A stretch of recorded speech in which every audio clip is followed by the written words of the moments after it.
I will be hosting at Convocation is our yearly panel that this year is going to involve teachers and... So several announcements going forward and some craziness and some Strange Things Radio.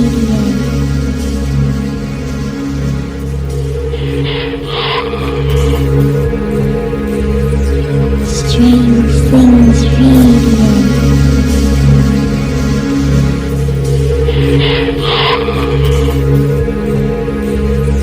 Strange Things Radio.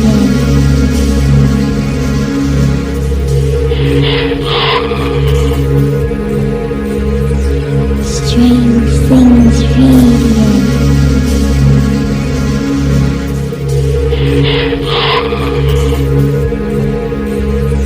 Strange Things Radio.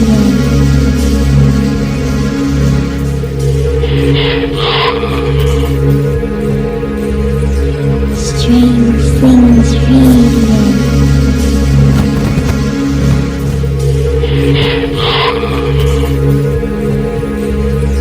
Strange Things Radio.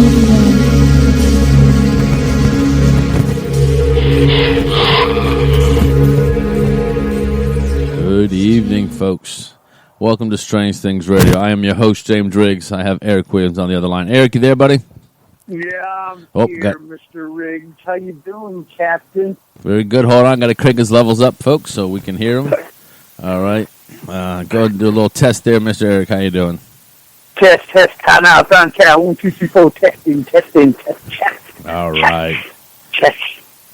I know you hate that, man. I'm sorry. It's all right. It's all good. I know. So, first thing to but go ahead. I'm all prepared, man. I got my, I got a nice little beverage. I'm gonna take my pain pill here in about 10 minutes. I only have a little time, so I figure if I progressively get loopy, people will understand. And then, of course, I got my ice bag over my abdomen. So, see, James, listen. Are we not professional, bro? I'm just saying. Do we not really, truly believe in the show must go on? Come on. Yes, we do. We do. We believe that. We honestly take that to heart. And that's it. So whether I'm medicated, whether I got a chunk of ice on my gut, we are here to entertain and to inform the strangelings. So that being said, James, I wish I was in studio with you, but we'll go and we're gonna have fun tonight, buddy. Yes. So, I don't know. So you know what's weird is when me and him in the studio, we have this vibe together. We start bouncing off each other and it rolls quick. When he calls in, it doesn't quite flow as well. I don't know, maybe because we don't see each other, we don't see the reactions we're having with each other, so you can definitely tell when we're together in the studio when we're not, so, but... Are you making excuses, bro? No, I'm just saying it's a little bit different, like, we flow better, we start rolling, and we're not stumbling over each other like newbies. Man. I see you're making up excuses, we're not in the business of making excuses, we're cool, we're fine, although... The one thing I regret not being in studio is what I can get out of the pantry, snackage-wise. The Strange Things kitchen? Usually I get scraps from dinner, and the funny thing is I know Jen's like, well, we better save him a slice of pizza or he's not going to be happy. Oh, my God. Slice of pizza. He nailed it because we had thin crust pizza for Domino's, and she goes, is that going to come tonight? Dude. There is a slice over there for you, but it may not last long. No, please. Probably the next break. The first break, it'll be gone. Who are we kidding? Exactly. So, but buddy, I'm telling you right now, I'm reading strange things in the news, and it's kind of scaring me because I'm like, okay, am I going to be without a job here in the next 10, 15, 20 years? I mean, are people going to be written out of a job because some artificial intelligence is going to replace them? We're going to talk about that tonight, aren't we, James? Oh, yeah. So tonight's going to be kind of a twofold process. We're going to talk about AI, but it's going to blend into the future of medicine and the two coming together, cyborg kind of stuff, the whole Oh, what was that? You would think I would know this. The Arnold Schwarzenegger movie. What was that movie? Terminator, right? So it's going to be the talk about where mankind is going, where we're going to see it as generation from now, 2 generations from now, and then getting into where I think and where a lot of the big mind thinkers are going to think of where we're going to be in 100 years. So we're going to get into that tonight. It's funny, it's interesting because Eric and I were talking about the show, and it's really a lot of this stuff came up in the news. I mean, we had talked about this. We said we're going to do it for this week's show, and I was like, it just popped up in the news. And today, during the day when I'm working, for those who know now, I'm in real estate. I'm at the house here with the office, and I leave on CNBC. It's the news channel, or business news, with stock markets and all that. And I will tell you, this is, we'll get into it later in the show. We don't want to start the show off right off the bat doing that, but I saw that Sherry talking about love robots. Love robots. That sits there and it puts a whole new meaning to I'm just a love machine and I won't work for nobody but you. Yeah, I saw that. And it's always the Japanese. What is it with the Japanese, man? They're kind of freaky, aren't they? I mean, come on. Aren't they the ones that basically developed the robots? The love robots? They are. But I want to comment on Miami. Tina, she said husbands big into computers will not be like us. What I think is going to be one of the things we're going to get into is they're not going to have what we think is human. I got the hiccups, people, so if you hear me keep hiccuping, I'm sorry. I haven't been drinking too much either. But I think they've got the speed of computers and the ability to do things that we find monotonous, they're going to take over. And are they going to be just like us? No, but I think they're going to be intertwined in our lives so much that it's going to get crazy. But we're going to get more into that later in the show because I have some predictions and some scary, spooky stuff. James, it's not a scary topic to you. Oh, it's very much so. I'm just hoping. I'm hoping they don't create. Forget Doctor Who and the Daleks. Forget that. I'm more concerned about work for food on the side of the road. I mean, that's what scares me. I mean, AI. No, it won't be work for food. It'll be work. I will work for credit so I can buy food. There won't even be money. Unbelievable. Well, that's what's going. It's all going digital. I mean, everything. I mean, it's absolutely going digital, and so we're gonna. I could see warfare, right? I could understand warfare, okay, but aside from warfare, there's gonna be a lot. We're gonna get into lots of things that I see coming, and some of the big famous people who are big in the industries are. All right, so I'm looking at that Huffington Post. Is Trump White House high? That would explain everything. Is the Trump White House high? I'm just thinking. That's kind of funny. Oh, brother. I'm just Why? Because he flipped out yesterday? Oh, he's always good. Oh my gosh, that was awesome. I mean, I just sat there and just laughed because he was just like, bring it on, man. Well, bring it on. No. People know I'm Republican for some things, and then I'm Democrat for other things. I'm a middle of a road kind of conservative. Certain things I think should stay with the people. I think certain things, but I will say that there was someone commentary today on one of the news channels, and he said, "Do you like Trump for his policies, or do you like Trump for his what do they call it? It was really cool the way he present things. If he can put policy together that makes America great, that's awesome. His mannerisms, well, that could be worked on. But who cares? You know what I'm saying? Honestly, if his mannerism is Daffy Duck, but he makes policies where we all do very much better in our own personal lives, then who cares? This is the thing, James. This is the thing. You and I are seasoned a little bit. We're not young folk. We've seen many a president come and go. Yes, it's very true. I don't think I've ever seen a president that was so hated by the media. I mean, I hated some of the things they called him. He's unhinged. Okay, but think about it. He's loony. But he's this, he's that. I mean, my gosh. But here's the point. What's the purpose of media? What we do every week. Do you think we're bringing this? No, they're supposed to be entertainment. the watchdog. They're supposed to be the No, watchdog. they're not. That stopped years ago. Reporters? News? Yeah, Oh, look please. it up. They're supposed to be the watchdog. Yeah, but that stopped. Word, That the stopped. watchdog of government. Yeah, and that stopped when the media was taken over by big corporations who have stocks and stockholders and are inherent to people making money. It is a money game, plain and simple. No different. By the way, if those out there have not seen this movie, I know it's a few years old, called The Big Short. You have to watch that movie because What's it called? The Big Short. The Big Short. Yep. So, the reason is it explains to you what happened in the real estate business and how it went boom. And I think it was like and I kind of knew parts of it already just from being here, but I will tell you, it's some of the things I didn't even grasp until the movie. I'm like, that's why. It's just an interesting movie how money and greed took over everything. What the heck? So, I don't know how we got, us, I don't know how we got the military media. I like that. Sherry put the military media industrial complex. Absolutely right.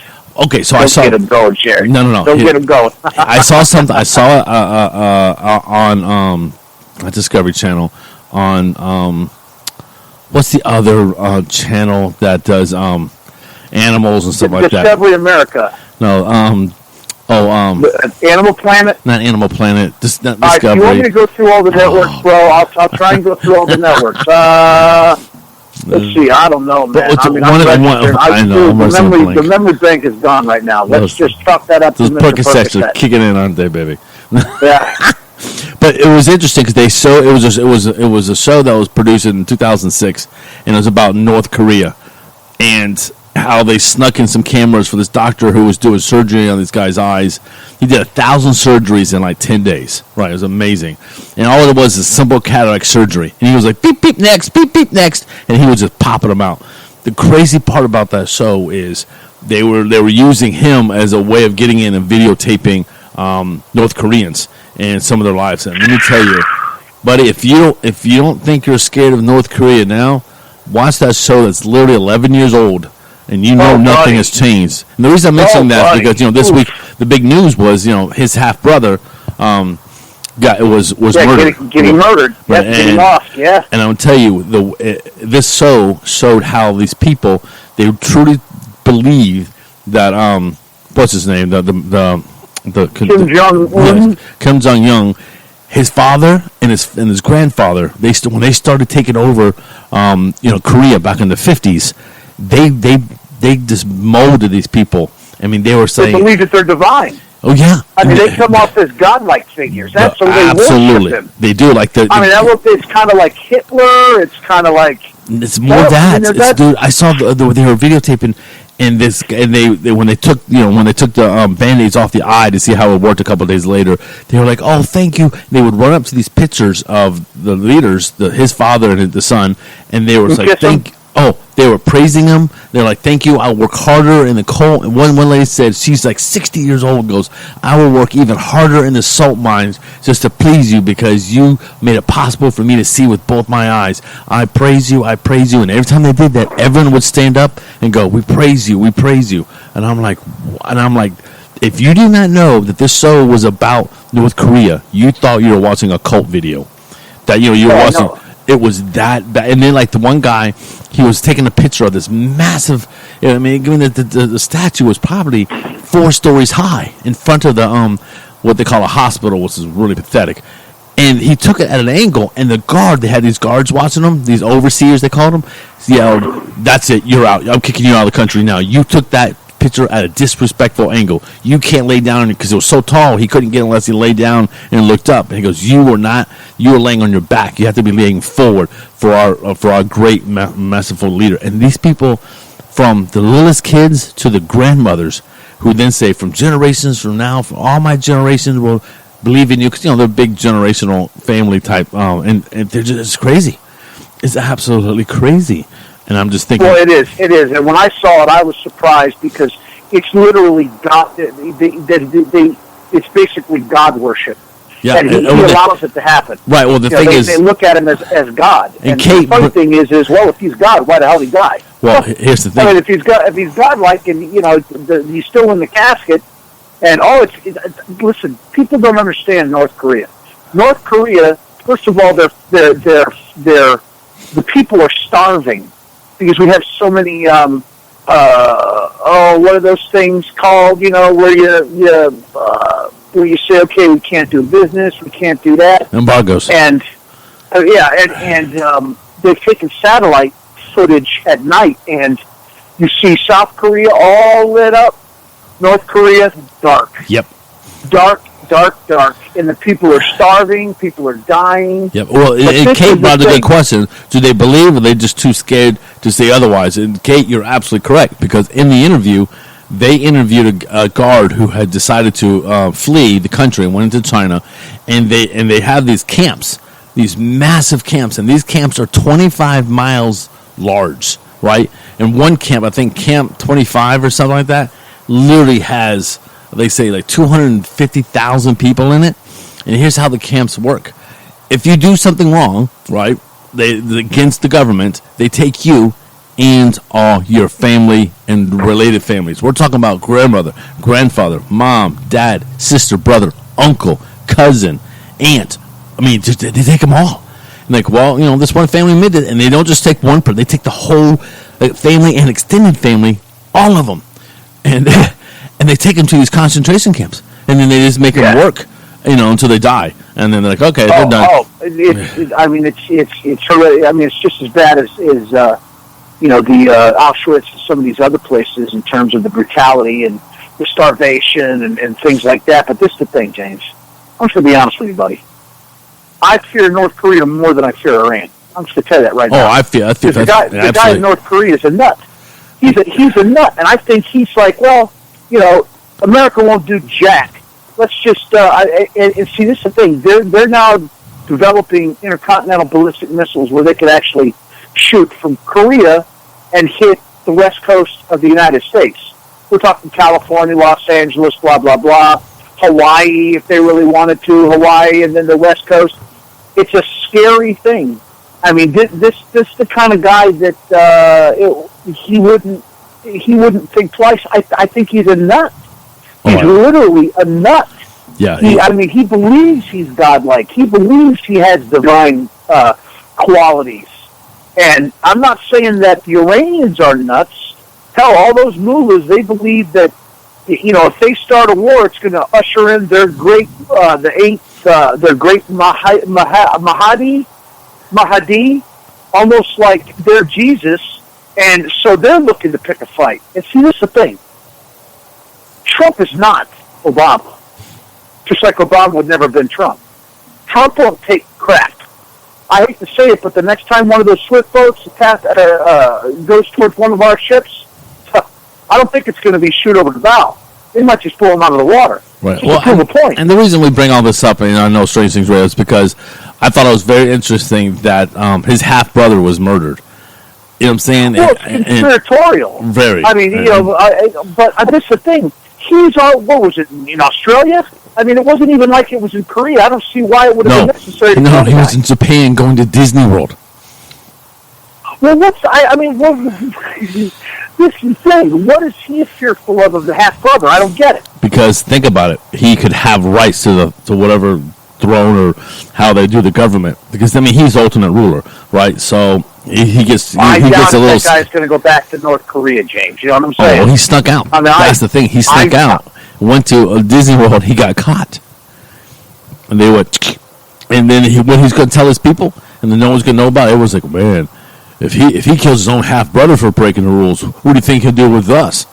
And that's just the rule of thumb. He's just controlling them with, overall, maniacal rule of thumb. Say, hey, I'm willing to kill my half-brother just because he broke the rules. He's what it is. I guarantee you his propaganda at this point is, look, my half-brother was swayed by the West, they hate the Americans like you wouldn't believe. And he goes, and Disney World's owned by the Americans, and they enticed him and over, he's going to say all this stuff.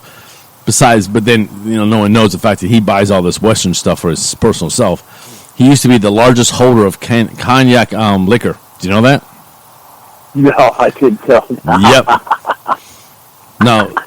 And I know he was buddies with Dennis Rodman. Yeah. He had this thing for the worm, Yep. So I'm just telling you, he says one thing and does another, but it's very interesting. I just thought that was, we kind of got a sidetracked. I just thought that affected. I just saw that, and then I saw the fact that his half brother was murdered. I mean, that's a country. Good night, Foxy. It looks like Foxy's turning in. Good night, man. Good night, Fox. Have a good evening. Thanks for joining us. Yeah. So, well, I'll tell you right now, James. I know we talk about things and conspiracies and blah blah blah because we're strange. But this is the thing that scares the heck out of me because I could see where this guy could just become totally unhinged. Something happened where the North fires a shot at the South, and then the South fires back, and suddenly they're exchanging, and then the United States comes to the aid of South Korea, and suddenly this nut job just fires a missile. Because my dad served in the Korean, and this is the part where I don't understand. He was in the Korean War, but some people refer to it as a Korean conflict. I don't know if the United States actually declared war on Korea or just declared war on North Korea, or they just aided South Korea. Well, I know there was no resolution. Right. I know that. Technically, right now. And the Chinese came to the aid of the North Koreans. Right. They were selling. Yeah, they were selling.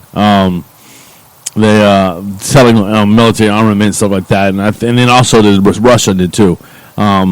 Because they were, at the time, North Korea was saying they want to be a communist country, and they've taken it past communism. Communism at least has, somewhat of somewhat of control. This guy's just straight up 100% dictator. He's a dictator. He's a total nut job. Yeah. Hey, James, I wanted to ask you. You still got tickets to that the Renaissance Fair? Medieval Fair? Yes, I do. I got plenty of them. If anyone wants to... what's going on with that? Talk to me about it. So it's February... Oh, shoot. Let me go get one of them so I have that information. Be right back. Keep talking there. Well, I mean, every year, the folks that hold this medieval fair, they're nice enough to give us tickets, and what we like to do is people that are local or people that are coming down that are going to be in the Tampa Bay area, they come, and it's a good time. It's like a medieval festival. You got ladies dressed up like wenches. I mean, I always dig it because I get a leg of mutton. I still don't know what the hell a mutton is. It pork? Is it beef? What is it? A lamb? Well, what's mutton? All I know is a leg of mutton sounds good. So yes, it's February 18th, 19th, 25th, 26th, March 4th, 5th, 11th, 12th. 18th, 19th, 25th, 26th, basically all the way up till April 1st and 2nd. So we have tickets, and so it's every weekend, rain or shine. The website is BayAreaRenFest.com, and they normally the tickets are $20. Say it again, James. Bay Area Ren, REN Fest, FEST.com. That's the website. And we have tickets because they sponsor the show. So anyone who wants some, give us a call or send us an email. You can email me at host@strangethingsradio.com. You can catch us on the Facebook. Just look for Strange Things Radio. You can also find me, James Riggs, or James H. Riggs. And Twitter. Twitter is Host of Strange. Hey, you've gone too, James. Isn't it a blast? We go every year. Yep, I'm going this year too, taking my little girl Lilo. So, she loves that stuff. She loves it. Man. Yeah, we do. So we go. Now, is there jousting? Do you see anybody get stabbed with a sword? No. Oh, come on, man. Nobody takes it for the Gipper? Come on. No, but they do have jousting. You don't see any blood or anything? They don't quite go WWE on there, but they do have jousting.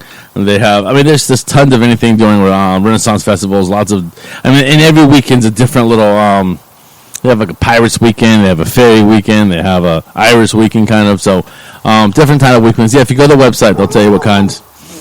And that would be Duke. Now, even the dog likes to go too. Yes, the dog dig, they have a little dog show there. Ironically, they do have a dog weekend. You can bring your dog and dress him up. And oh my God, bring your man, dogs. he is going. All right, first of all, is that Jen? Who is that? Well, that's Duke. I know it's Duke, but who the hell is he barking at? I don't know. He went on the back porch and decided to bark at some people. Oh, jeez.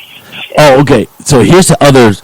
Last of all, we're going to do this little piece of strange news. Then we're going to come back and do some more. But I thought this was getting back, and this is getting Well, back. In, just so you know, man, we're almost at the bottom of the hour. do you want to take a break now and then come back and do this? Yeah, let's take a break and come on back, and we'll get to more strange things in the news, folks. This is Strange Things Radio on the Para X Network.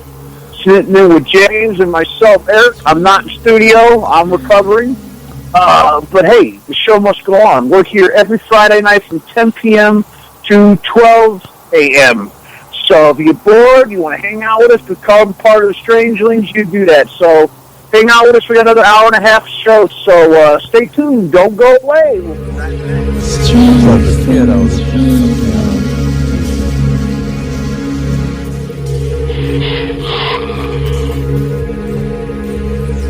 Strange Things Radio.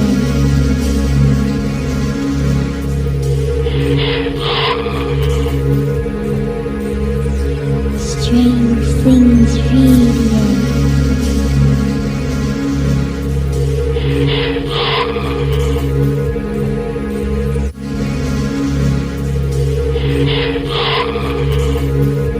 The views expressed and the opinions given by the individual host and their guests do not necessarily reflect those of Para X, its affiliates, or its sponsors. The views expressed and the opinions. There's a darkness in the hallway. Voices that seem to come from nowhere. Alone at night, there is a feeling that something or someone is near. Where can you go? Who can you turn to? Para X Radio and the all-new Para X Vision can help. Our knowledgeable host and expert guest can help you find some answers and take a glimpse into the unknown. Para X Radio and Para X Vision programming.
back to Strange Things Radio. So Eric had to dip away for a second. He will be back in a moment. So I'm going to be doing this on my own for a few moments. I tell you, it is weird doing radio by yourself when you're used to having a partner. Because, you get into a groove and stuff like that. But so I'm going to go back to a few strange and interesting thing. Para-yoga. So, for those who may not have a chance, if you can get to a computer, go to para-x.com. There's a listen live and join into our chat room. Chat rooms are awesome because, you can interact with us. We do interact pretty heavily with those. And then all our favorite strange things who are online every week joining us. And again, thank you very much for joining us. So, I told you this week, this tonight's show is going to be getting into the future of medicine and stuff like that, where we're going to be. And I saw this article. Woolly mammoth could be de-extinct in 2 years, scientists say. So, basically, Harvard University scientist I should get my brother to see if we can get this guy online, because my brother works at Harvard. Told The Guardian that his team is only 2 years away from resurrecting traits of the woolly mammoth, which include when extinct nearly last ice age. Our aim, they said, this is a quote from him, our aim is to produce a hybrid elephant mammoth embryo. Researcher George Church told The Guardian, according, it would be more like an elephant with a number of mammoth traits. Church explained to the Huffington Post last year that the process involved retrieving DNA from mammoth remains preserved on the frozen tundra, then splicing that DNA into genomes of an Asian elephant. The species would also closely resemble what they would have been able to breed if they were alive today, he said. Plenty of critics out there call this a gimmick, saying that the idea of de-extinction diverts attention from efforts of a conserving species that is still alive. Church, for his part, says his effort would improve conservation of endangered Asian elephants and engineer them to be better adapted to the cold, thus allowing them to live in expanded territories. I call them cold-resistant Asian elephants. So I think that's quite interesting. If they're going to take that step, then I don't know what's next. So I thought that was quite interesting and strange. So we still waiting for Eric. I thought I'd be back by now, but it's all okay. I'm back now. I'm sorry. All right, hold on. You came right back in right away. I just had to do a few things. Hold on a second, sir. I'm going to bring you up. All right, buddy. You there? Sorry about that. We were kind of going long on our break, so I came in a little bit early. We've been going. That's all right. I just had to get. I got to get my ice back. And I got to get position here. So we were discussing. I had read the article about them wanting to de-extinct the woolly mammoth. They want to take. We've talked about this once before. Dude, I saw that, man. Is it absolutely necessary? I mean, really, James, is it necessary, bro? Well, according to him, he wants to put them in the cold. I guess. But yeah, see, it's funny because Tina on the chat room said, really, why do they need to be in the cold? To what end and why? So, yes. Well, there's a woolly mammoth. I mean, come on, it's an elephant with a damn fur coat on it. So think about this: if they can do it to that, don't you think they're going to try to go after maybe a saber-toothed tiger, take a regular tiger, blend in the. I mean, they could just start going ballistic with stuff. Let's not screw around. How about let's go to T-Rex? No, I got it. Let's just create a Jurassic Park. Make it let's have like a theme park, and we'll go a little tram. We'll take us through Tyrannosaurus. Let's see if we can't hire Fred Flintstone. Come on, dude. This is the thing, James. I can appreciate science. And I can appreciate science trying to bring back extinct animals, but if God meant for certain animals to go extinct, they went extinct, okay? Now, you want to maybe have a unicorn? I can dig a unicorn. I think they're pretty. I would like to have my own unicorn. As far as a saber-toothed tiger, I don't know what was the dilly bird? What was that one word? The strange bird, the woolly bird. What was it? I don't know. Hold on, I think they actually had a picture of it on the. A dodo bird. There you go, the dodo bird. So James, do you think they should do that? Do you think that's something that we need to do? Is start playing God again? At least trying to? Well, isn't that what scientists does all the time?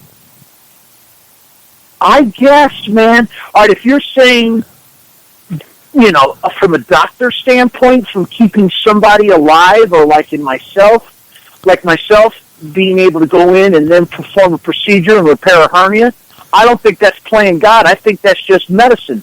But when you want to sit there and you start, taking genes from one and you do this and you do that, you start messing with genetics, that's when you're playing with God, man. So, I mean, to a certain point, I kind of agree. And CC brought up a very good point. So let me read what she said. We'll go. If we bring back extinct species, we'll kill off a lot of critters that change the ecosystem. So if you bring a creature back and it actually gets loose and reproduces. Oh, jeez. Now, see, and this is a good example. Here in Florida, lots of people have saltwater tanks. I know where you're going with the snakes. No. Or the crocs. No, the crocs. Not even the crocs. The lionfish. The what? The lionfish. So, back in the 90s. The Lion King, is that what you No, said? lionfish. So okay. A lot of people, and there's numerous different variations of lionfish. This one particular one, can't pronounce the true Greek name for it or whatever Latin name for it, but it's real spiny. And it comes from Australia, and it's beautiful and put in tanks. Well, then people started say, well, I don't want the tank anymore. I don't want to kill the fish, so I'm just going to let it go. So it got introduced into the wild. At this point now, throughout the year, different parts of Florida have these derbies. They're called lionfish derbies. And they go out and they say, okay, let's see how many we can kill, because they have ravenized the sea, the oceans around us, the waters, because they have no natural predators. And so the only predator it has will be humans. And so it's actually restaurants. I think one of my buddies actually ate one. He went to a restaurant and they're actually catching them and cooking them and serving them as meals now. Are they tasty? I don't know. That's a good question. I wanted to actually call him up and ask him, because I saw he posted it on Facebook. Remember the one fish that would crawl? Remember that would crawl from pond to pond? I forgot what the hell it was called, but it would do the same thing. It would go in and just eat the native species. Now we're talking about, trout. We're talking about perch, bass. Any of the normal species that you'll either find in freshwater or even get. Now, I haven't really heard of them attacking in saltwater because it's so vast. And I would think that, they would have natural predators. I mean, the food chain. But I think a lot of this is like freshwater fish. Yeah. I mean, I definitely heard that. But when you started talking about that, I thought you were talking about like these big-ass exotic snakes. Well, those two, they're down there down there in the Everglades. The same thing. So by CC's point, by introducing something that by playing God, moving things around. I mean, there's so many examples of that. I just know that one here locally. But I know there's ones in Australia where they brought in species from another part of the world to take care of another species, and it didn't work, and then they took over.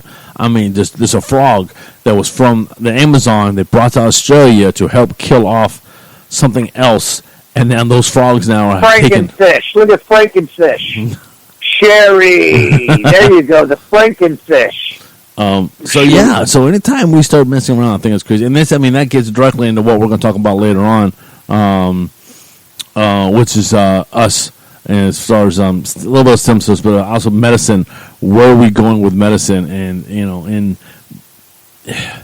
part of it we're going to get into. This is the thing, James. This is the thing. This is my biggest fear about that scenario of introducing. Somebody goes out, brings a couple exotic fish home, got them from an aquarium. Okay, you know what? One's named Oscar, the other's named Petey. I don't want to kill Oscar and Petey. They're pretty cool. I'll tell you what. There's like a little river in the back. I'm going to throw Oscar and Petey in the water. Now, Oscar and Petey get introduced into the river, and let's say Oscar and Petey decide to hang out because, well, they're attracted to each other, they're familiar with each other, and actually, they're able to breed. And after a few years, suddenly Oscar and Petey both of those are male, aren't they? Well, we would say not Petey, we'll go Katrina. So Oscar and Katrina decide to have a family. They have suddenly you have this new species of fish introduced into an environment, and they just happen to, like you said, not have any natural predators that control them, but yet they prey on the fish that humans like to eat. and that's not a good thing. That's not a good thing at all. Think about it, James. I mean, really, like bass or trout or help me out, man. Help me out. What are some of the other ones? We're running around on this one, I think. yeah. The pill's kicking in, bro. I'm sorry. So, CC said one thing leads to another, and you end up with another Sharknado. Yeah. You want a Sharknado. You don't want a Sharknado. So, and I don't know why I went off on that. But, I would hate to think that suddenly. What is it? What's the big fish? What's the big fish that swims upstream? Grouper. What is it? Is it grouper? No. Trout? No. The bears eat it. Come on, Cece, help me out, man. Yeah, that's trout, isn't it? No, it's not trout. It's salmon. It's salmon. Thank you, so Kat. Actually, Hauser came up with that one. Thank you, Hauser. Yeah. See, and I have to blame Mr. Percocet for that. Mr. Percocet is just one of those things. Sorry, man. Make sure you keep those. Make sure you keep those in the bottle with their name on the label, because let me tell you, you'd be driving around with one of those things in the car. Dude, I haven't went out, man. I haven't left the house since they brought me home. I've been kind of afraid. No, dude, it's hard to get in and out of the chair. Yeah, I can't lay. I tried to lay down, and just no matter what position I took, I was in pain. I mean, I can't lay down, So now I can though sit in the rocking chair. The only problem is now my coolie is sore. So which kind of stinks. But hopefully, things will change. Plus, I got to get back to work next week. So I got like 60 machines I have to image and ship, and I don't know what that's going to be like, but, it should be okay. So anyway, so take it away, Captain. All right, buddy. So we're going to get into our topic a little bit. It's about AI and the future of medicine and man. So I'll put some topics together I thought we could discuss. A few days ago, Elon Musk. Now, for those who don't know who Elon Musk is, he started PayPal, sold it to sold it to eBay for billions. He helped start SpaceX. He still owns it, and he also now owns Tesla. 100%, but he helped start a Tesla. So he goes around speaking a lot of different engagements. And just a few days ago, he made this remark: humans must merge with machines or become irrelevant in the AI age. So, and I want to kind of read a little bit of the article I read on this. It said, over time, we will think we'll probably see a closer merge of biological intelligence and digital intelligence. This is a quote from Musk. Musk told an audience in the world government. Wait, did you just say biological intelligence? Yeah. So are we talking $6 million man here? Yeah, that's what he's talking about. He's talking about merging. And here's the reason. That's just absolutely crazy. This is what he meant. Crazy, James. Well, he goes, explain this is what he meant by saying computers can communicate 1 trillion bits per second, while humans, whose main communication method is typing with the fingers via a mobile device, can only do about 10 bits per second. In an age when AI threats to become widespread, humans will be useless, so there's a need to merge with machines, according to Musk. Some high bandwidth interface to the brain will be something that helps achieve a symbiosis between humans and machine intelligence, and maybe solve the control problem and the usefulness problem, explains Musk. So really, but he also fears AI. He's been noted numerous times.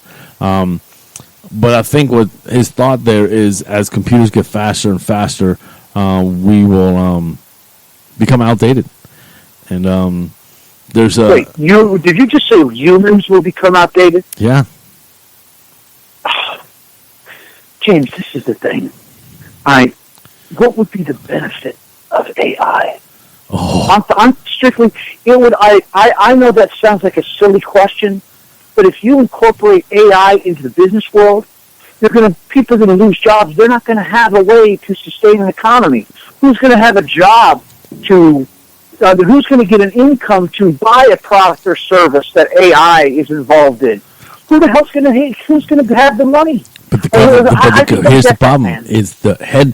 I heard this. This is why I bring this up today because, like I got into. So Mark Cuban, the owner of the Mavericks, also big billionaire. He's on Shark Tank. He was on CNBC and he was really debating on politics and lots of things. And one of the things he said was, excuse me, let me get this right.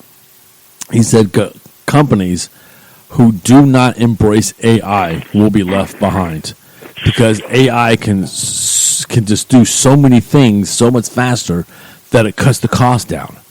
I mean, right now I know we kind of jump in the future, but think about this. All right, the simplest AI costs. Okay, of doing business. Okay, that's fine. All right, who's going to be able to buy their products or services? Well, okay. Think about this. Now, you're assuming everyone's where's the tax base going to come from if people lose their jobs because AI has replaced them? That's the shift. That's the shift. People are going to have to involve themselves with AI. In other words, they're going to have to hire a group to create it, fix it, improve on it. That's what's going to happen. I mean, I'm not talking about people I'm not talking about people that are highly skilled. I'm not talking about that. I'm talking about your waitresses. I'm talking about your taxi drivers, your truck drivers. But they're not going to get fired right away. Factory workers. Oh, I agree. But look at this. So we're going to go back 100 years ago. I mean, just 100 years ago, right? We didn't have TV. We barely had radio. We the car situation is a few of the upper, the 1%ers of 1917 had cars, and not until Henry Ford came in and said, "Hey, we're going to make these cheap." He created an industry, right? So think about the people who make the typewriter, Royal, right? Royal typewriters. They used to make thousands of them. They're a huge business. You don't hear about Royal anymore because it was moved away. So what happened to all those workers? Well, they either went somewhere else or the business slowly died away. Those people passed away. The people making that stuff no longer alive. Most of them. I mean, they may be they're retired. So things are going to slowly change and evolve. But they James, let me give you a scenario. Okay, somebody produces widgets. Okay, and you have robotic machines that can produce the widgets, that can box the widgets, that can load the widgets into a self-driving truck. That truck can start on one end of the country and drive those widgets all the way to the other side of the country and unload. They go into a plant, and they have other robotic machines that unload the widgets, except, dude, you have cut out how many jobs? Yep, but how many jobs, James? Thousands. Those are jobs. All right, okay. So what replacement jobs? Those people that had that income coming in, what are they going to do? I mean, that's just it's a great idea, artificial intelligence. Yeah, but then guess what? People are going to not have jobs. You have to have, in order for an economy to function, people have to buy goods or services. They have to have their income taxed to take care of the governmental needs. It's just a vicious cycle. AI scares the hell out of me. It really does. I mean, the whole prospect of AI. So these guys that sit there and say, yeah, they'll be left behind. Okay, yeah, maybe. But the only thing is those companies that do utilize AI, it might reduce their costs, but how long are they going to stay in business?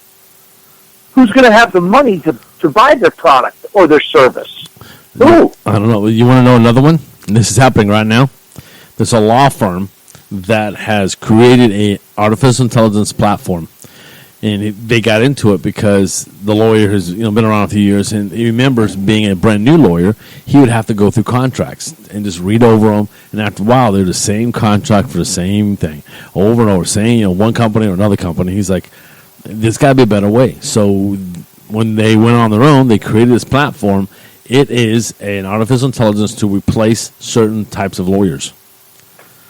And I know some people are like, "Yay, got rid of lawyers," but think about it. If you have a machine now, and what the machine can do is literally the machine can read the contract and then produce another contract that's very similar, tailored to what they need. They say, "Well, this person's," they input what this customer needs, and it generates the contract. And it's read their contract and all the contracts they've ever written. And see, that's one thing that AI can do. Right now, a lawyer goes, "Okay, let's go see if we have precedents on this." So they start digging through, and they look through. There's two big websites that lawyers use to pull up information on things. It's digitized, but see, AI can do that. They can hold on a second and run through billions of pages and go, "Okay, I found what this information is," and then regenerate a contract based on what it just read through all its precedents. And which means, that job for a lawyer just got taken out. So it is, and so maybe not arguing, in court right now, but it's just generating these contracts, saying, "Oh, that looks pretty good," then have another lawyer just kind of glance through it. Yep, that's good. Sign, boom, contract put together. I mean, it's. Hey, James, let me give you an example that I experienced when I did my taxes this year. Instead of the individual that used to do my taxes, she had passed away, where I would give it to her, she would go through the whole process. I literally logged in, and once I gave them my code, it pulled everything. It pulled all the information in. I just had to answer a few questions, and it submitted it, and that was it. I mean, I know that's probably simplistic, but I'll tell you what, buddy. Yeah. I didn't have to have H&R Block representative. I didn't have to have a tax preparer. I mean, it was. Now, would you consider that artificial intelligence? It's sort of. A minor. They asked some pretty. There were some of the questions and the answers. It was rather intuitive, and so. I think. It amazed me. It took me maybe a half hour, and boom, it was done. So, we always think about it as humans, but let's step back onto this, on mammals. Roaches, they have intelligence, right? You have amoebas, they have an intelligence, right? So, what point do we, we're talking about sentient AI, or we're just talking about systems that can, quickly look at information, digest that information, then output something. A roach, it knows, it sees ahead, it says, "Okay, that's blocking my way, let's take a right," and then, let's go look for food. It uses its senses to go find food. And it doesn't even know what it's eating, it just knows it's food. It can buy it, and it's, okay. And then it sees something that's coming at it, it runs away because it sees some big thing coming at it. So it's just, all it's doing is taking the information and deciding, let's turn right, let's turn left, that thing's big, let's run away, it's bright light, it's dark, oh wow, and then the biological part kicks in, let's get a female that starts laying eggs, it creates it. So how intelligent is a roach? Enough to stay, we have to figure out how to kill them all. But I'm saying, with a flea. Did you just use an analogy to prove a point with a cockroach? Yes. Because wait, la cucaracha, no puedo caminar. I don't know where that came from. Hey, James is starting to feel a little happy, bro. A little happy. So if all of a sudden you hear me going, it's fully kicked in, just so you know, all right? And just so you know, man, we're just getting pummeled in the chat room. Oh, I know. They're just making fun of us, It's all good, though. But they're right. Kate's right. That's programming based on unknown probabilities, which is absolutely correct. But think about fleas. Fleas are biologically, encoded with a certain knowledge to do a certain thing. That's that's where. Did you just say a flea? Yeah, I'm looking at lower end stuff. I don't want to say a mouse because mice actually have some intelligence. Here. A dog goes out and decides to tinkle on a bush. A flea who's just hanging out there goes, there's a host, I'm going to go ahead and latch onto him. He gets underneath this fur, and he starts biting, sucking out the blood, and then you have to spend, $160 to get these little chew things that give the dogs, they get it in their system, and the flea dies. I just gave it the life cycle to flee. Yeah, well, and see, and Tina, you're absolutely right. Simulated intelligence is what we have now. AI is if you want to define AI, is sentient. We have not reached true sentient yet. I think we will hit that in the next 10 years, unfortunately. I really do, and that's the scary part. And that's what they're saying. Right now, a lot of people are interacting AI with, and truly it's simulated intelligence, SI, which is scary enough as it is, but at least with SI, which I want to call it, we're totally controlling of it. AI is self-aware. Exactly right, right. It's self-aware, self-replicating, self-protecting. Well, I just noticed Rod's out there. We haven't seen Rod talk to Rod in a long time, man. How you doing, Rod? So, but that's where these got these talking points and these industrial people are talking about is it is getting to that point, and this gets into it's funny because there's again CNBC, and the reason I'm talking about I watch it all day. Another one of the big hosts on there, Jim Cramer, who talks about stocks and where you should be in. He's all about making money, and he's a nutcase, man. He's charismatic. You gotta he admit, goes, James, he's nuts. The guy's nuts. But he does it to make, he entertains and try to get you to buy certain stocks and make money. He's definitely an entertainer, that's right. for sure. So he was talking about how he wasn't really involved with, talking about, as far as self-moving cars, self-driving cars, right? And he rode in one, and he's like, he is now all aboard self-driving cars. And I just read, I want to pull the article up real quick. Chevy has announced that, the Volt, their electric car, 2018 will have self-driving. And they're going to produce, how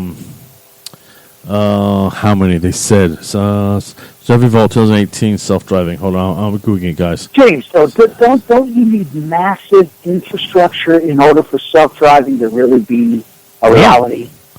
Nope. Don't you? Nope. It does it perfectly the way it does now. You don't need that? No, because it's got all the sensors. Don't you have to have sensors on every road? Don't you have to have it all integrated where, the car, it makes contact like you do with like XM radio or satellite? No. And it triangulates your location? No, it doesn't. I don't think it uses you, but again, I'm not a designer or engineer of automated cars, but what I understand, it truly uses sensors in the front, the back, the side, correlates those. It doesn't really use GPS. It uses it's real-time world. I think it does use some GPS, but not complete. The reason I mentioned the Volt, because they had mentioned about they're going to be in 2018 model. I think they're going to all have it, or it's going to be a chunk of it, a ton of it. It's just and everyone's saying this. In the next 10 years, all cars will have the automatic driving system in it. So, I can understand on a highway. Right. On a highway, like 75 or I-4. I can understand that.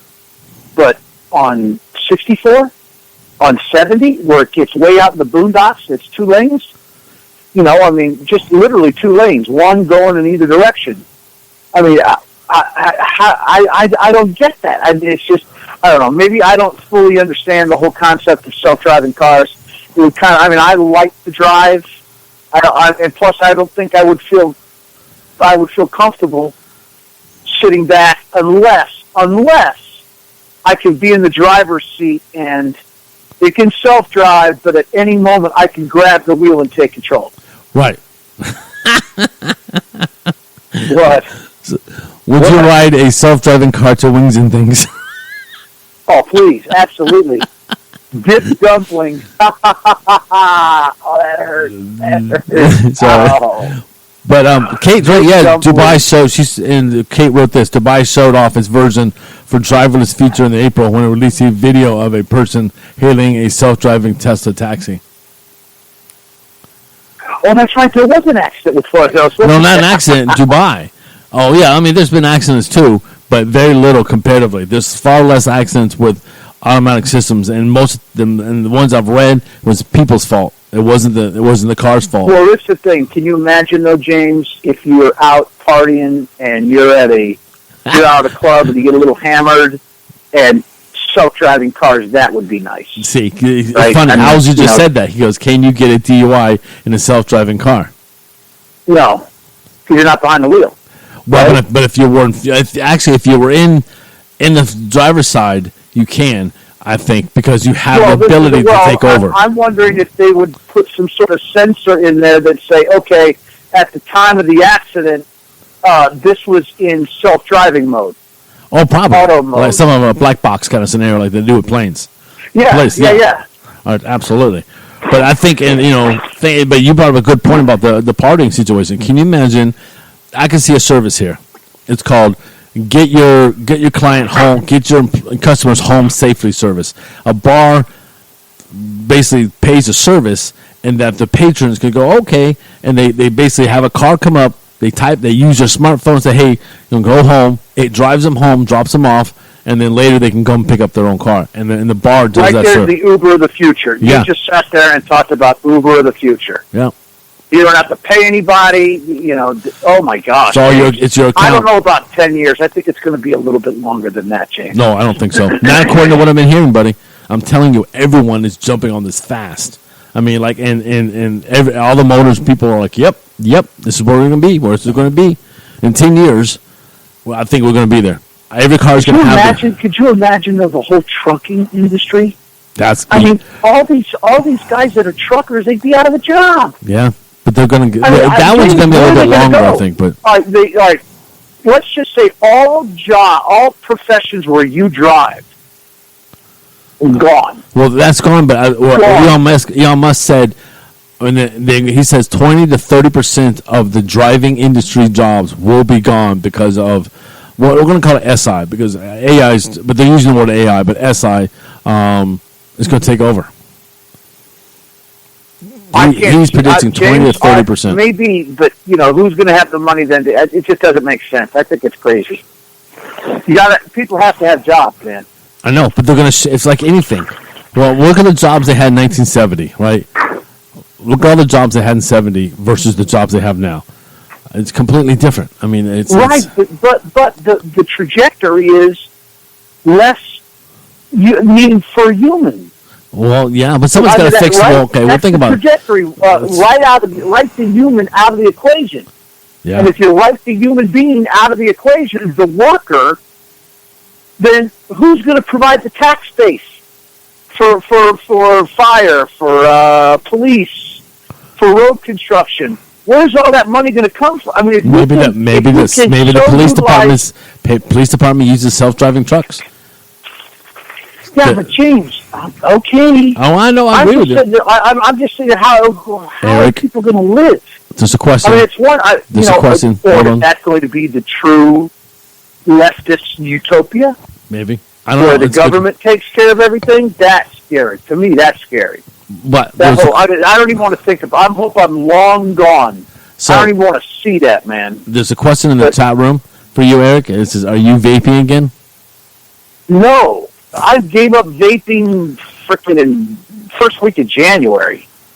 I haven't vaped in a long time, man. I gave it all up. I gave it up, man. No, why? Does it sound like I'm vaping? That's what they said. I'm not. Honestly, I'm not vaping. I don't vape anymore. I didn't think you did. No, it's over, man. All it took was an old girlfriend said, I'll be in town and when you're sick and you're on your deathbed, and I'm like, what? We'll kill two birds with one stone. I'll be down on vacation and I'll attend your funeral. That's all she had to say, man. Oh, man. And it was like, okay, well, I just lost my desire to vape. And, how many times have I yelled at you about it? And you didn't say one thing, but you come some girl from back in the day. I'm telling you, I mean, but you're James, you're different. Let's face it. I don't look at you and go, oh, vape. I don't. Yeah, come on. Oh, I'm hurt. There's a different effect. You don't find me sexually appealing? And it was just so. I mean, I lost all desire to it. So I don't vape anymore. We'll never smoke again. No vaping. It's done, man. And plus, I mean, I couldn't imagine vaping right now and then having to cough with. I mean, I don't know if the listeners know I had a hernia repair done on a Wednesday, and so I've been living out of my recliner. I can't even get out of lay down in bed without. I mean, it hurts. So, Hey, not to cut you short, buddy, but we need to take a break. We kind of blew through our 11 o'clock hour one. did we? What time is it? 11 All right, 07. man. Okay, sounds good. Let's take a break, folks. This is Strange Things Radio on the Para X Network. Hey, I'm here. I'm glad you are. Hang out. We're going to be here for about another hour, and then you're free to go. So, Strange Things Radio on a Friday night, having a good time. We'll be right back. Don't go away.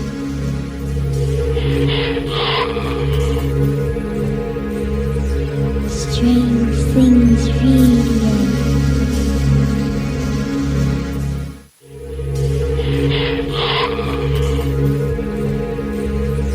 Strange Things Radio. Whether you're listening at home, at work, or anywhere, thanks for making Para X part of your day. Your source for everything paranormal, Para X. I'm Jenna Valadez with the Basement Files. Tune in Friday nights, 6 p.m. Central, 7 p.m. Eastern, right here on the Para X Radio Network. I'm Jenna Valadez with the Basement Files. Tune in Friday nights, 6 p.m. Central, 7 p.m. Eastern, right here on the Para X Radio Network. I'm Jenna Valadez with the Basement Files. Tune in Friday nights, 6 p.m. Central, 7 p.m. Eastern, right here on the Para X Radio Network. I'm Jenna Valadez with the Basement Files. Tune in Friday nights, 6 p.m. Central, 7 p.m. Eastern.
Things Radio.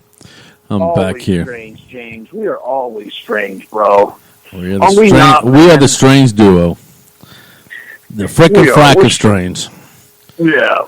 We talk about nothing but strange. We're strange. We're strange even when we're not even here, man. All We're right? always strange. I mean, come on now. All somebody has to do is be sitting next to us in a restaurant at the table. They're going to be like, these guys are strange. Lady, man, can you move us? We just, yes. They literally do. They put us in the corner. I swear to God, they do. Man. No, we always ask for it, too, so we don't want to piss anybody off. Yeah, always when we go to our favorite restaurants, though. Come on. That's true. And oh, James, by the way, dude, I got a new restaurant for you. Oh, yeah? It's called the Yummy House. Oh, yeah, the Chinese place, right? On 41. Right there on 41, dude. Oh, my gosh. We have got to go in there, talk to the owner, do our little shebang bang, and, tell them, hey, we'll start plugging you. Because this place is killer. Little pricey. A restaurant's pricey when they put the word bistro behind it. You know what I mean? Yeah, that's secret code for expensive. That's secret code for, make sure you have enough room on your credit card if you're bringing mom to Din Din. Exactly. So we were talking about AI tonight, and so this is going to segue, I think, hopefully, a smooth way into medical. So what kind of spawned me? There's a show on TV called Pure Genius, right? And I mean, it's a great show. It's this billionaire starts this this private hospital, and they have all this high tech from Silicon Valley. They're programming all this high tech stuff, and the stuff is again, it's a TV show, so futuristic kind of thing. But they make things that is like, oh wow, that would be really cool if you could do that. And one of the things that they keep using nanobytes. Or nanobots, excuse me, I said bytes. And one of the things they did was they this lady had cancer, and they said, hey, what happened if instead of using chemical chemotherapy to run through a body and destroys the cancer, but also destroys all the good cells, can't you use these nanobots to go in and just target just the cancer cells with little bits of with the actual chemo, just targeting the cancer cells and leaving the rest alone. I don't know, that great, and it worked. That's just beautiful. Dude, you know what that sounds like? That sounds like that movie where they miniaturize people, and I remember because Raquel Welch was in the movie. Okay, everyone with the bingo cards, go ahead and put sexy 70s chick for bingo. Raquel Welch was in the movie, and remember first of all, they got him, they had him, and they somehow were able to miniaturize them into this small little craft. Fantastic voyage. Now, mind you, when I hear Fantastic Voyage, I think of that song from the 70s that they redid. Yeah, I know that. No, but they redid it. Snoop Dogg redid that song. Because I remember, didn't they swore, I think they were going to destroy a tumor, yeah, or destroy something. But the point, and their adversary were white blood cells. Remember? Yes, it was a cool movie. But I think of when you mention nanobots. That's what I'm thinking. Well, something that's injected in the body that knows where to go. If it's to destroy a tumor, fine. If it's to do are we talking corrective surgery? Yeah. Because I know right now that instead of doing a colonoscopy, you can swallow a little miniature camera. It's like a little pill, and you swallow it, and it'll go through your entire digestive tract and take pictures, and you just poop it out. So here's something even crazier. So one of my clients is a medic, and they had brought a guy in. Right, he tacked out. Right, he collapsed in the shower. They brought him in. The ambulance went out there, brought him to the hospital, and he had a pacemaker that it actually had a storage device on it, or storing what kind of rhythm he had, and they could access it through Bluetooth, right? So the guy, they have text. Yeah, that's scary in and of itself. Right. Man. So he comes up and he pulls out the last, like 5 days or whatever his heart rhythm. And and again, I'm not a medical person, so I guess there's some kind of tack in there. And there's noticing at a certain point it was tacking or doing something. And what was happening is the pacemaker was recognizing that he was almost about to have a heart attack and was shocking him. Was pre-shocking him so he wouldn't have a heart attack. Wow, so it kept knocking him out. Like, oh, okay. That is cool. So, oh, my God. So they came to him and said, your pacemaker preempted your heart attack. It was noticing the systems and shocked you, so it would keep you from having a heart attack. And I thought, James, wow. Are they that smart? I didn't know that either, but yeah, he was telling me that. Wouldn't that be intuitive? Yeah. That's an intuitive device where it senses, it knows that something is amiss, and it would actuate or cause some sort of action, i.e., a shock. Yeah. Dude, that is unbelievable. Well, see, this is where I get a little, but see, all these advancements sound great, right? It's incredible. But here's the problem I'm having, and I worry about this. It's not now, but I say, because right now the current generation has no problem with my daughter, my son. He's asking, hey, Dad, he's 14, he's going to be 15 here in a couple weeks, and he's like, am I getting a car for my 15th birthday? And I'm like, no, buddy, you're not getting a car. Then he jokes around and goes, well, when I'm 16, I'm going to save enough money to buy myself a Tesla. I don't even have to drive it. It drives itself. Right? Just being a smartass. Well, the thing is that they don't mind this technology. So as they get older and the medical community goes, hey, by the way, you have diabetes. Okay, we're going to put this little device in you. And people know both Eric and I are diabetic too, type 2 diabetes. There's also type 1. Actually, Jennifer's cousin.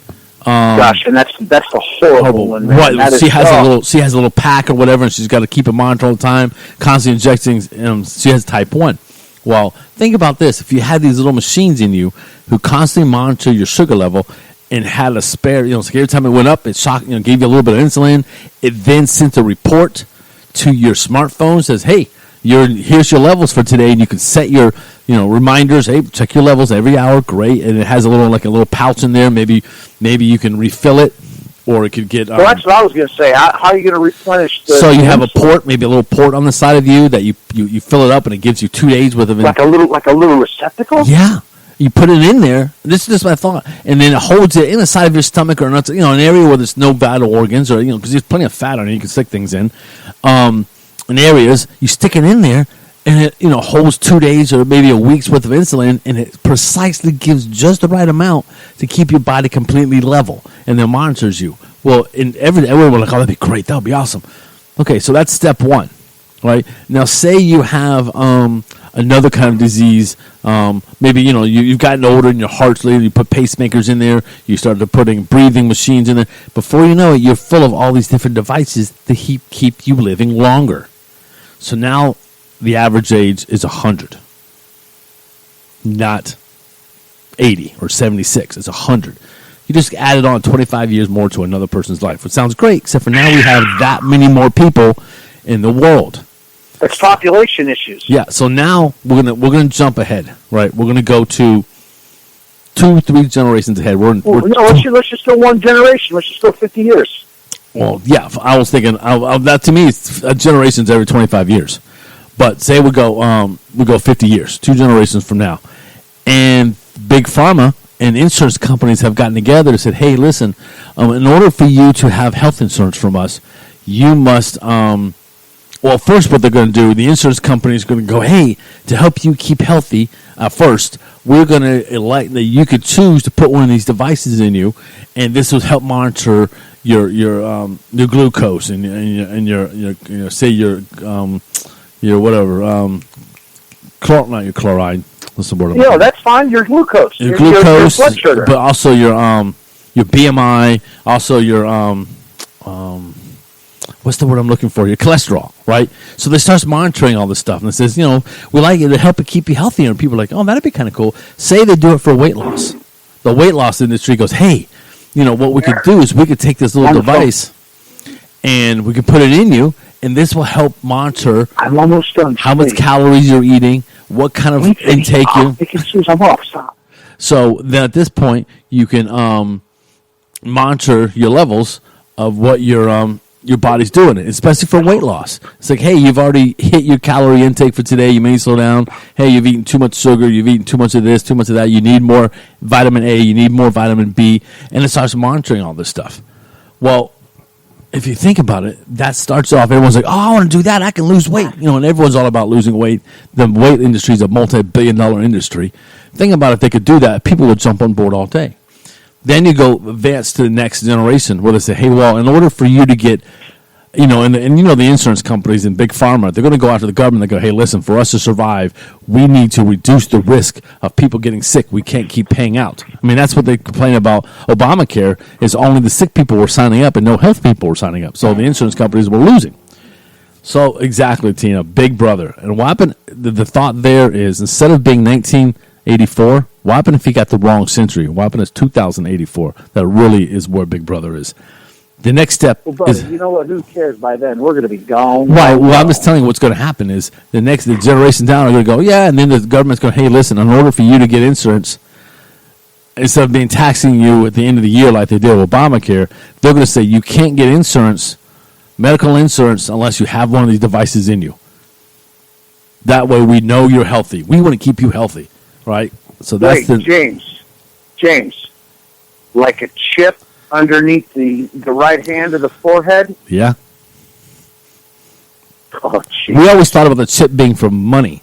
Well, what's better? What's more important than money in life? Your health. Your health, yeah. So what happens if it's a health trade? Why have a driver's license? Why have any kind of an ID? Why have anything that will identify you that you have to keep on you? Why not have something on your body or in your body that says who you are? Oh, I have no doubt. And all your demographic information, where you were born, all your health information, and control your banking, your finances. Oh yeah. Oh my gosh, there went theft. And I know we've talked about this before, where we talked about, what if then people could hack you and take your information? What if they put some sort of a biological marker in the identification process that just makes it impossible to hack? But there will be. There'll be safeguards, but the problem is I'm going to get more into the control situation. So the insurance companies go, hey, you need this in you, or we won't cover you. Then they put it in you. All of a sudden, you get the reports. Mr. Riggs, we see in today's levels, you had 3,100 calories. Out of that 3,100, and they're going to break it down. You're limited to 2,400 calories a day. That's our limit. Oh my gosh, that is Big Brother. Then think about the next thing. If you go over, it's a penalty tax, which means all of a sudden, and see how you go over your data limit on your phone now, and they're saying, well, you're over data limit. It's going to $15 per gig. You go over your food limit. You've eaten too much. You've eaten too much powdered donuts. You've eaten one too many pieces of cheesecake, or on your birthday they allow you to have a few extra calories because they want to keep you healthy. And BMI, so they look at your BMI and go, oh wow, you got to keep under 18% BMI. No one's overweight. No one. Why? Because the insurance companies have figured out how to put a device in you, and if it starts to beeping, whoop, whoop, 2 months, and say they figure out a solution to give you to lose that, to drop off that food, because the food doesn't get ingested. If the food doesn't get ingested, then it can't be. You can't overuse it, right?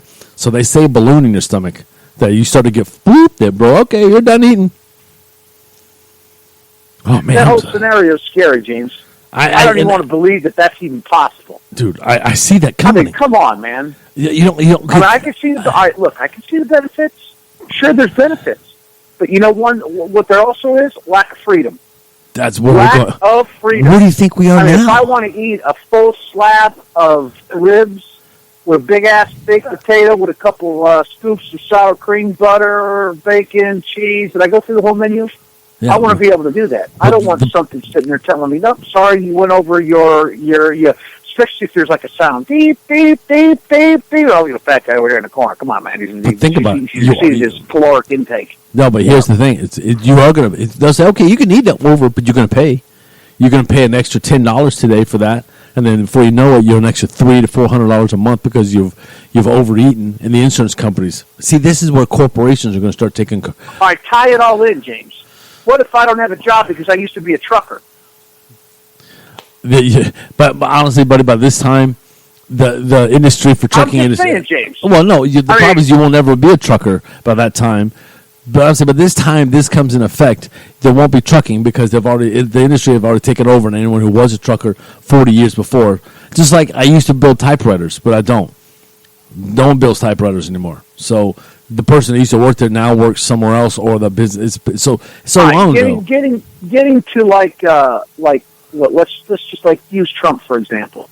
Trump always talks about he wants America to start making things again. Making things. He wants to get into the manufacturing. So real quick, Tina said, but they're all healthy. Big Pharma is not going to let that happen. This is not what scenario happens. James. Actually, Tina, my thought is Big Pharma makes those devices. Everyone has to have these devices, and they have to be constantly updated. And there has to be medicine put into these devices because at that point, you're gonna be healthy because you lost weight. He wants the door open. But they're you're going to have heart diseases. You're still going to have kidney problems. You're going to still have colon. I mean, there's going to be so many other diseases. I guarantee you, Big Pharma will never die. It will get bigger. They will find. They're the ones who are going to make these devices. They may go from making pills into making these silicon-based, organic-based devices that have Bluetooth-enabled products or whatever the new RF is at that time. Because by that time, Bluetooth would be nothing, and it'll be some kind of transmitting device that does instead of doing gigabits of information, it'll be doing terabytes of information coming out of your body to some kind of device. I'm just telling you, this is where things are. What I mean by this is, if you went back 100 years ago and tried to explain to a guy that your internet went down and that you couldn't get your satellite TV or you were downloading one of your movies into your 85-inch flat screen TV, he could not understand a word you were saying. Just 100 years ago, the words flat screen TV, download, gigabytes on your cell phone, smartphone, apps, he wouldn't even understand. You were speaking a completely different language. That's what's going to happen 100 years from now, but it's going to be biological. Every century, this country and other countries too hit a revolution. During the from 1800s to 1900s, from like 1890 to 1910, it was the Industrial Revolution. Blew up, and we started making cars, bombs, flight. I mean, everything. It just went crazy. The next one was the great technological revolution. I say the internet it started off with personal computers, got into the internet. The internet blew up. Look what we're doing now. We are speaking on the internet to people who are listening to our show. What is the next great one? I think it's going to be biological. And intelligence. I think artificial intelligence and biological are going to go hand in hand as part of getting it into the world as something as you need. Now think about it. Now you're going to have a personal computer who's smarter than you are, saying, okay, this is how you are. I'm here to keep you safe. And it's going to be some kind of like the home system. Have you guys been seeing those? I've been seeing the advertisements more and more. Those little home devices. You got home, you have Google's home, and you have something else. There's two of them. Two main devices that are going out right now. Well, you know what I'm talking about? Yeah. So then I the got next an idea. What's your idea? Who are you talking to? You. I thought you said I have an idea. Didn't you just say that? No, I just sat there and was saying, yeah, I'm here. Oh, I thought you said I have an idea. That's really weird. No. So I'm James, you're tripping. I know. James. So now the question is, do we take a break and come back and continue this conversation of the noon? What time is it? It is 11. We could take one real quick and then come back. So we'll make it a short break. Yeah, make a short break and we'll come back and we'll continue with this and close up the show. So this is Strange Things Radio. Hi, buddy. This is Strange Things Radio on the Para X Network. Sitting in with James and Eric. We're here every Friday night, 10 p.m. to 12 a.m. hang out with us, folks. We're out of here in about 20 minutes, so don't go away. We'll be right back. Strange things radio.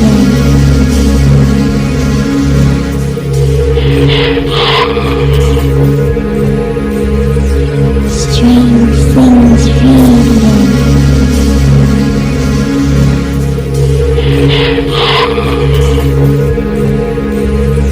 Strange things radio.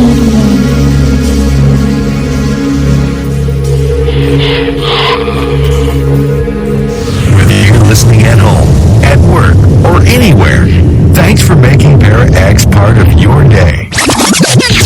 The views expressed and the opinions given by the individual host and their guests do not necessarily reflect those of Para X, its affiliates, or its sponsors. The views expressed and the opinions given by the individual host and their guests do not necessarily reflect those of Para X, its affiliates, or its sponsors. The views expressed and the opinions given by the individual host and their guests do not necessarily reflect those of Para X, its affiliates, or its sponsors.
All right, folks, welcome back to Strange Things Radio.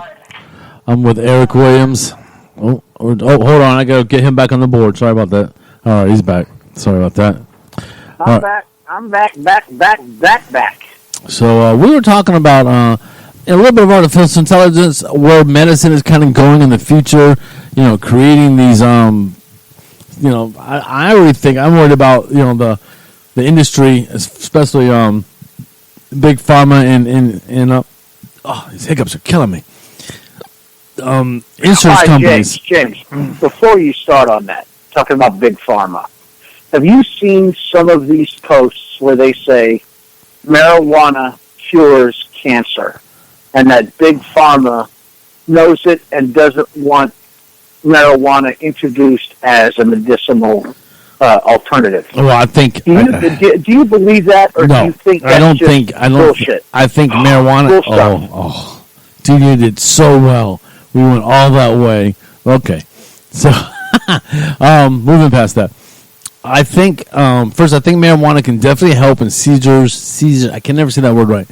Seizures, not seizure. Whatever, you know what I'm saying. Attacks. I think it definitely helps in paranormal things. I mean, paranormal things. I meant to say. Well, you know what I'm saying. I mean, do you think that marijuana actually kills cancer cells? No, I don't. I do not believe that. I'm sorry, and I think that's just a propaganda yelling out why big pharma won't get involved.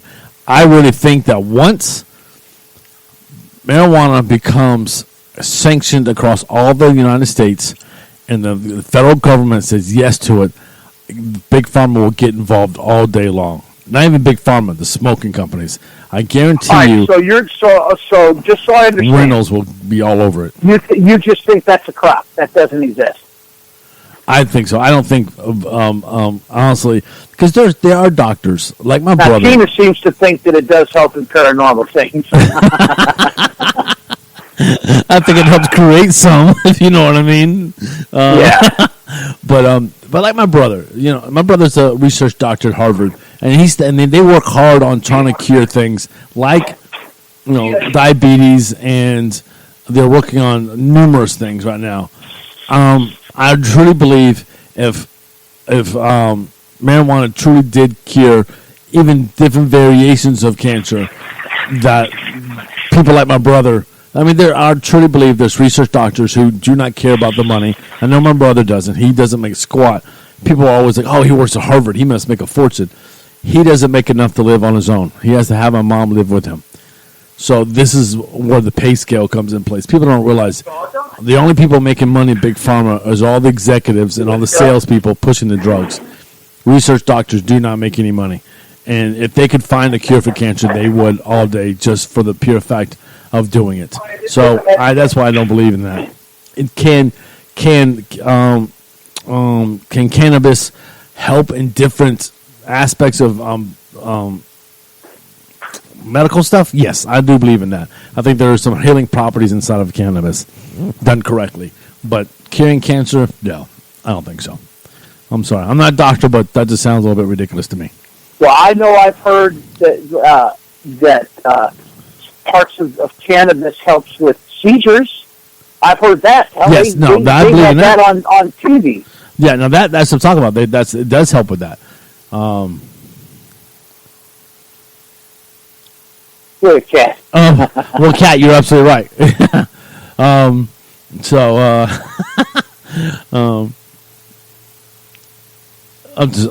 saying. I was just curious because I sit there and see these posts all day where it talks about big pharma's against marijuana or cannabis because cannabis,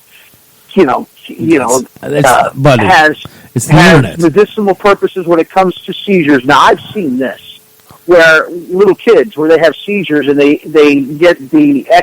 extract some sort of oil from the cannabis and all of a sudden it reduces the child doesn't have seizures anymore.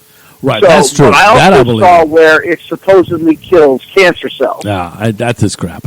I'm sorry, but here's something. In the last few minutes of the show, we had talked about where we are going with the future of medicine, and kind of get a little conspiratorial with it. But my next thought is, if man does. Yeah, look at Cat. No one's ever gotten a speeding ticket, Stone. Just saying. That's very true. But I guess my question is, if man does cure death, it finds a way to say, hey, we never have to die, whether that's just changing out biological function like the curing the heart disease and all these things where we can trade out parts. We figured out a way to use 3D printers to create new biological, livers and kidneys and hearts and lungs and all that stuff. We beat death. My question is, if we beat death, what happens to religion? Think about it, because religion is based. A portion of religion is when you die, you go to heaven or hell. I mean, I'm talking about the big ones. I mean, some of the religions James, this don't. is the thing. I don't think they can 100% stop death. Well, I bet if they figure out how to move. Even science, they couldn't, because the body is in a constant. From the minute you're born, you're in a constant state of decay, right? No, I mean, no. Because, I mean, when you're 3 years old and you're growing, you're not decaying, you're growing. But say you say constant. Say they figured out a way to. I mean, what starts failing in your body? Kidneys. All right, let's slap a new kidney in there. Let's slap a new heart in there. Let's slap a new whatever heart. Whatever lungs. Let's see, stomach, throat. The only thing maybe be complex is the brain. I mean, maybe. And well, you got your bus being diabetic. Your pancreas for the secretion of insulin. You have your kidneys, your liver, very necessary. Your heart, your lungs. I mean, your brain. What happened if they figured out a way to literally recycle blood to where you get brand new healthy blood? The point where that's a good question, man. That, in fact, funny thing is that's straight out of Back to the Future. Remember, I got new blood, and blah, blah, when Doc was talking about how he looked younger. Yeah. So I don't know, man. That in and of itself is I just don't think it's possible. Even with man being so egotistical and thinking that they can play God, I just don't think you can stop death. Now, you could probably prolong life, but even that would present its own set of problems, because unless we can figure a way to water deserts and increase food production and find brand new sources of fresh water, what do you need? You need oxygen, you need food, and you need water to survive, right? Can you think of anything else? Yeah. You need those three things. So we've got plenty of oxygen. I don't know about water. People are freaking out about trying to find water. Oh, I saw the news where they found a huge pool of water under California. Maybe I should have brought that. At least that's where I read an article where they just found a huge untapped pool of water beneath California now. Wonder who's going to use that up. I don't know. But it's the whole idea of religion is based on us living and dying, and if we don't die, what's the point? No, I understand where you're coming from, but I couldn't even. I just couldn't see it. I mean, you would. I've read articles where it said we're going to be able to live for 1,000 years. But look, even according to the Bible, Methuselah lived to be 970 years old or whatever like that. Not quite 1,000. Now that's the Bible. So Adam, pretty much close to that. So even the Bible basically says, eventually you're going to die. Now, were we supposed to die? No. We were at one time before man fell. We were supposed to live forever. So, but man figuring a way to prevent death from occurring. Oh, I couldn't. I couldn't. What's the same? So the death part. I'm just talking about religion. I mean, what would happen to religion? Well, if they could. If they could, then, I don't know. It would. Well, we talked about what would happen if a UFO landed in the middle of, in the Capitol and everybody filmed it. What would happen to religion? Religion would probably be like, what's this all about? Tina brings a good point. Nature would take over and we would not reproduce as much. That's interesting. There was a movie. It said a world, and then Siri said a world without babies. There was a movie, and I forget the name of the movie, where the world stopped having babies, and the last baby had turned 18, and the world was freaking out. And then somehow this girl got pregnant, and they were all trying to protect. This group were trying to protect her because they're like, "Oh my gosh, she's pregnant! How that happened?" And so it was a very interesting movie. I can't remember the name of it, but I thought it was kind of cool. But I don't know. There's the point there. Children of Men. Thank you, CC. And I just thought that was a great movie. And an interesting thought is, where do we stop producing? Where do we? If we get to the point where, I know it's not going to happen to me and not Eric and probably every one of our listeners out there, but I just see, the overpop. If we're at 7 billion now, and it only took us a couple hundred years, literally, we started, I would say, I think they say by 20, what is it, 2100? We're at 2000 now, so by 2100, I think they said there's going to be 10 to 12 billion people. We're not going to quite double, but it's going to be darn close. There's going to be just run out of resources all over the place. There's something's going to happen. And if they continue to expand people's lifespans, where now 100 is the average age, the economy, my goodness, you're not retiring at 65. You're retiring at 90 or 85. So I just think that's just going to be quite interesting. And what was the purpose of religion in the first place? Certain religion, a lot of people believe, I believe this, believe because they don't want to go to a hell. Well, if you don't die, people are like, well, what exactly do I need religion if I'm never going to die? So that's a thought, and especially if we transpose human thought or human intelligence into a computer. I know we get into the subconscious and we get into the soul of a person. What is the soul? That guy gets into some serious debates that I think is a little bit over our heads on this puny little show. But I don't know. I just thought that was since we were talking about biological and control and what would happen if we don't die. This is the thing, though, James. The bottom line is this: if medicine continues to progress, where they can eliminate most disease, and they can eliminate the possibility of a lot of accidents, i.e., transportation-related accidents, because we have no more vehicles that a human being, actually controls, that they're all self-driving cars, and it eliminates the prospects of accidents, disease, and human life would be able to be extended. Then you have the whole problem of food production. You have all the big product of getting fresh water, overpopulation. I'll tell you right now, the only way it could be solved is if the deserts could bloom again, or just bloom. We have so many areas of the world that are just parched desert environments, but if somehow they could bloom and produce food, and somehow underneath the crust we could find huge pools, cisterns of water, fresh water. Well, they can also there's a way to convert salt water to pure water. They do have that possibility. It's just a costly effect. Desalinization, I think is what it's called. But it's expensive right now. But like anything in technology, the more you work on, the cheaper it gets. Well, if they could, if they could make it so that the process wasn't so expensive. Right. But that gets into food control. The amount of energy involved in converting, because really all they do is just filter out the salt, right? Yeah, that's all you do. But you just gotta see.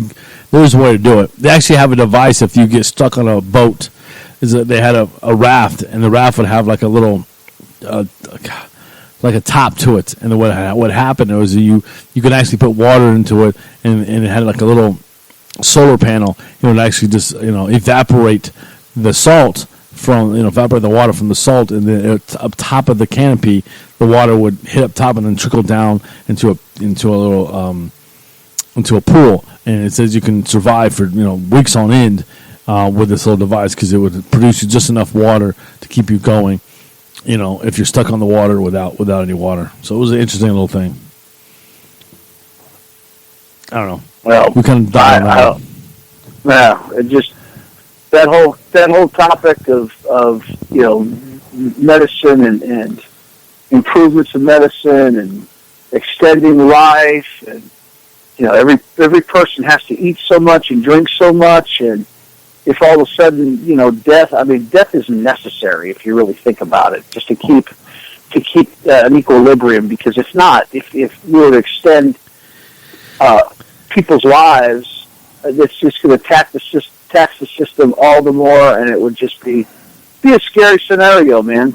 Yeah, it would be. Unless, like I said, they could figure a way to produce more food and find fresh water supplies. Or, because you can always build. As someone said in the chat room, this is engineer a way for us to take less food.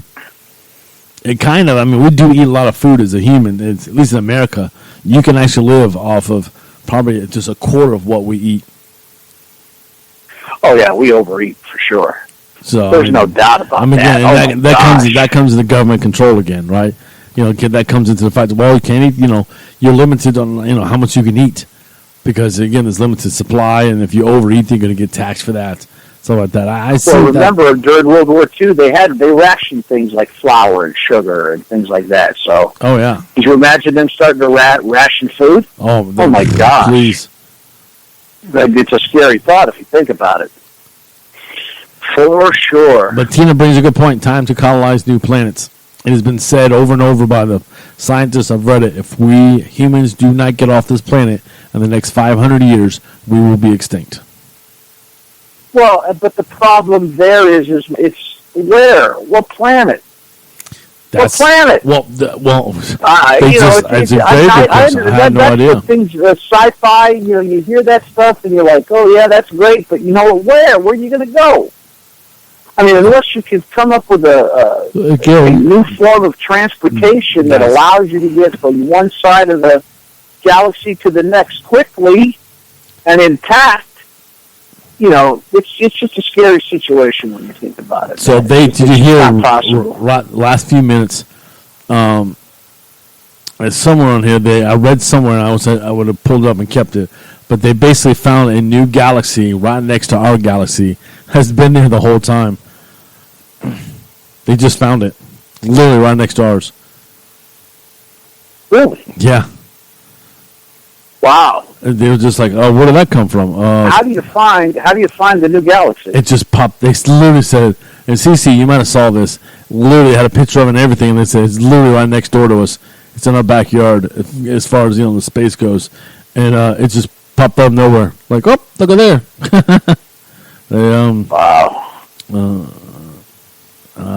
Let's see. That's something. James, you know what, buddy? I'm getting to that point where I'm getting extraordinarily loopy. So I'm going to go ahead and back on out, my friend. Yeah, we've only got 2 minutes left, so we're going to kind of close up the show here. I know we always try to go to the top of the hour, but we've only got 120 seconds left or less. So, all right, why don't we do that? Why don't we close up? Well, wait, but now remind our friends that are here in Florida that want to go to the Medieval Fair. Talk to them about it. All right, folks. So, again, we got tickets for the Medieval Fair. They sponsor our show. If you want to go to them, you can actually give me a call. I'm taking my glasses off so I can read, because I have to have them off when I read close. Getting old and all. It is from February 18th through April 1st and 2nd, every weekend in between. It's right next to Mosey there on Fowler Avenue. Fowler Avenue. But if you want some free tickets, or you know anyone in the Florida area who wants free tickets, give us an email, host@strangethingsradio.com.